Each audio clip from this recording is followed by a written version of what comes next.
করতে গিয়ে একবারে ঘুরে গেল তদন্তের মোড়। ট্যাংরায় একই বাড়িতে 3 তলার একটি ফ্লোর থেকে 3টি আলাদা ঘর থেকে 3 জনের হাতের শিরা কাটা মরদেহ উদ্ধার। ট্যাংরার 23-এ অটলশীল রোডে একই পরিবারের 2 মহিলা এবং একজন কিশোরীর দেহ উদ্ধার হয়। ইতিমধ্যেই ঘটনাস্থলে পৌঁছেছেন ট্যাংরা থানার পুলিশ। ঘটনাস্থলে পুলিশ কমিশনার মনোজ বর্মা।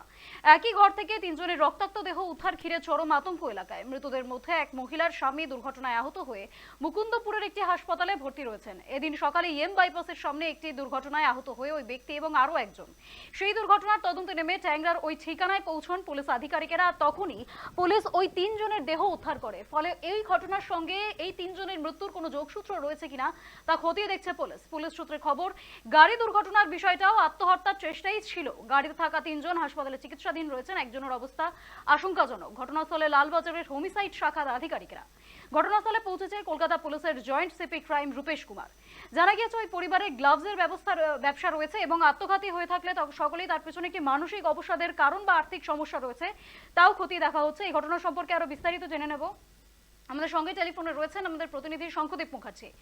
শঙ্খ, এই মুহূর্তে আমরা যেটা জানতে পারছি, প্রথমে একটি ইএম বাইপাসের অভিষিক্তা মোড়ে একটি বড় একটা গাড়ি দুর্ঘটনা। সেই গাড়ি দুর্ঘটনায় একই পরিবারের 3 জন যারা গুরুতর আহত অবস্থায় হাসপাতালে ভর্তি রয়েছে, আবার তাদের থেকেই ঠিকানার সূত্র পেয়ে ট্যাংরার এই বাড়িতে যাওয়া, এই ফ্ল্যাটে যাওয়ার, সেখানে গিয়ে 3টে আলাদা রুম থেকে 3 জনের দেহ উদ্ধার, যেখানে রক্তাক্ত অবস্থায় 3 জন পড়ে রয়েছে। তারই সাথে আবার সেকেন্ড ফ্লোরেও দেখা যাচ্ছে রক্তের দাগ রয়েছে। এক্ষেত্রে বিভিন্ন তথ্য উঠে আসছে। কখনো মনে হচ্ছে যে দুটো ঘটনাই সিম্পলি একটা আত্মহত্যার ঘটনা হতে পারে, আবার কখনো মনে করা হচ্ছে যে এই যে যে 3 জনের গাড়ি দুর্ঘটনা হয় তারা প্রথমে এই 3 জনকে মেরে তারপর নিজেরা আত্মহত্যার পথে গিয়েছিলেন। এই ঘটনা সম্পর্কে আরো কি তথ্য উঠে এসেছে বিস্তারিত জানাও। একদমই তাই বৃষ্টি। দেখো, 3:15 নাগাদ, গতকাল মধ্যরাত 3:15 নাগাদ বাইপাসে একটি গাড়ি দুর্ঘটনা হয়। কর্তব্যরত ট্রাফিক পুলিশ যারা ছিলেন তারা সেটিকে নিছকই একটি সাধারণ দুর্ঘটনা হিসেবে প্রথমে ট্রিট করেন। পরবর্তীকালে তাদেরকে হাসপাতালে নিয়ে যাওয়া হলে তাদেরকে যখন জিজ্ঞাসাবাদ করা হয়, সেখান থেকে কিন্তু বিস্ফোরক তথ্য উঠে আসে। তারা জানান ট্যাংরায় তাদের বাড়ি রয়েছে এবং সেই বাড়িতে 3 জন মৃত অবস্থায় পড়ে রয়েছেন। তখনও আত্মহত্যা বা খুনের তথ্য কিন্তু সামনে আসেনি। পরবর্তীকালে ট্রাফিক কন্ট্রোল থেকে কেস যায় লালবাজার হোমিসাইড শাখার কাছে। তারা গিয়ে তদন্তকারী অফিসাররা এবং লোকাল থানার পুলিশ যখন সেই বাড়িতে যায়, 3টি আলাদা আলাদা ফ্লোর থেকে হাতের শিরা কাটা অবস্থায়, অচৈতন্য অবস্থায় 3টে রক্তাক্ত দেহ দেখতে পান তারা। তারপরেই কিন্তু পুরো তদন্তের যে মোড় সেটা ঘুরে যায়। এই মুহূর্তে 3 জন এই ঘটনায় মারা গেছেন ইতিমধ্যেই। আরো 3 জন হাসপাতালে চিকিৎসাধীন, তাদের মধ্যে একজন কোমায় চলে গেছেন বলে আমরা হাসপাতাল সূত্রে জানতে পারছি। এবং পুলিশি তদন্তে যেটা এখনো পর্যন্ত উঠে আসছে, যেটা লালবাজার হোমিসাইড ডিপার্টমেন্ট ঘটনাস্থলে গেছে, খুব তাৎপর্যপূর্ণভাবে ডগ স্কোয়াডকেও কিন্তু সেখানে নিয়ে আসা হচ্ছে। অর্থাৎ আত্মহত্যার পেছনে কোনো খুনের তত্ত্ব লুকিয়ে আছে কিনা, এটা আত্মহত্যা নিছকই নাকি কোনো খুন, সেটা কনফার্ম করবার জন্য স্নিফার ডগ কিন্তু মোতায়েন করা হয়েছে সেখানে দেখা গেছে যে মনোজ বর্মা, কমিশনার অফ পুলিশকে যেতে, রূপেশ কুমারকে যেতে, একাধিক উচ্চপদস্থ আধিকারিক ঘটনাটাকে পুরো একেবারে ডিটেলসে খতিয়ে দেখছেন যে আদতে কি কারণ ছিল। কারণ পরিবার সূত্রে যেটা খবর পাওয়া যাচ্ছে, পুলিশ এটা জানতে পেরেছে যে আর্থিক কিছু লেনদেন এবং সেই আর্থিক অভাব অনটনের কারণেই এই ঘটনা ঘটে থাকতে পারে। কিন্তু বিষয়টা হচ্ছে, একই পরিবারের 6 জন যদি আত্মহত্যারই পথ বেছে নেন, তাহলে সেটা অন্য ভিন্ন উপায় কেন? কারণ 3 জন হাতে শিরা কেটে আত্মহত্যা করলেন এবং 3 জন গাড়ি চালিয়ে ইচ্ছা করে ডিভাইডারে ধাক্কা মেরে আত্মহত্যার পথ বেছে নিলেন। এইখানেও কিন্তু কিছুটা হলেও সংশয় রয়েছে পুলিশ। কারণ যেই 3 জন এখনো পর্যন্ত হাসপাতালে ভর্তি আছে, তাদের মধ্যে একজন কনশাস অবস্থায় আছে। তার থেকে পাওয়া তথ্যের ভিত্তিতেই কিন্তু প্রাথমিক তদন্ত চালাচ্ছে পুলিশ। আরো 2 জন যারা আছেন, তাদের মধ্যে একজনের অবস্থা অত্যন্ত আশঙ্কাজনক, আরেকজন কিছুটা স্থিতিশীল।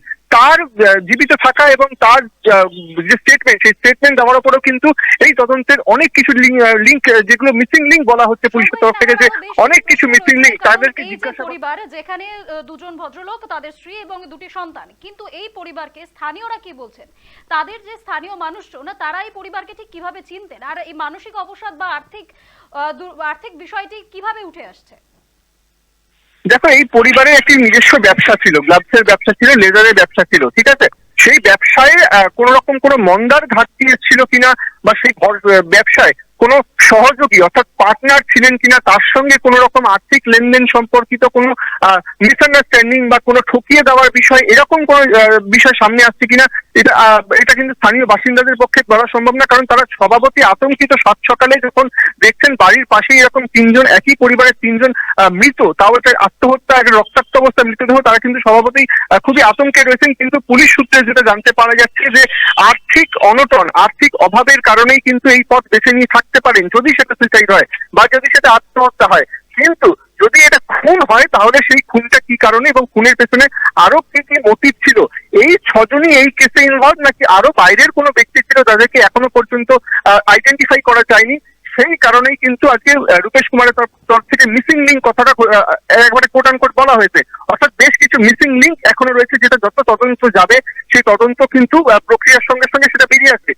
ইতিমধ্যে হোমিসাইড ডিপার্টমেন্টের লোক, ফরেন্সিক ডিপার্টমেন্টের লোক তারাও কিন্তু এই ঘটনায় ঘটনাস্থলে যাচ্ছেন, কারণ ফরেন্সিক যে এভিডেন্স এই ঘটনা, এই রকম যে হোমিসাইডের ঘটনা যেগুলো, সেটা কিন্তু ফরেন্সিক ডিপার্টমেন্টের যে লিড, সেই লিড কিন্তু একটা সূত্র মালা তৈরি করে বৃষ্টি।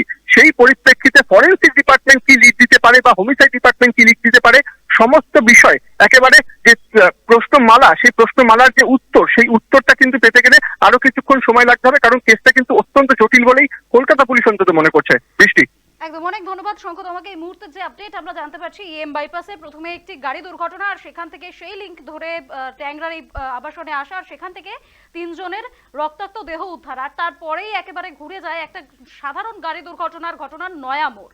আর সেই মোড় থেকে বিভিন্ন রকম জটিলতা তৈরি হয়, বিভিন্ন তথ্য উঠে আসে, খুনের তথ্য উঠে আসছে, আবার কোথাও গিয়ে উঠে আসছে পারিবারিক সমস্যা, আবার কোথাও গিয়ে উঠে আসছে যে এই পুরো বিষয়টি একটি আর্থিক সমস্যার কারণে তারা সুইসাইডও করতে পারেন।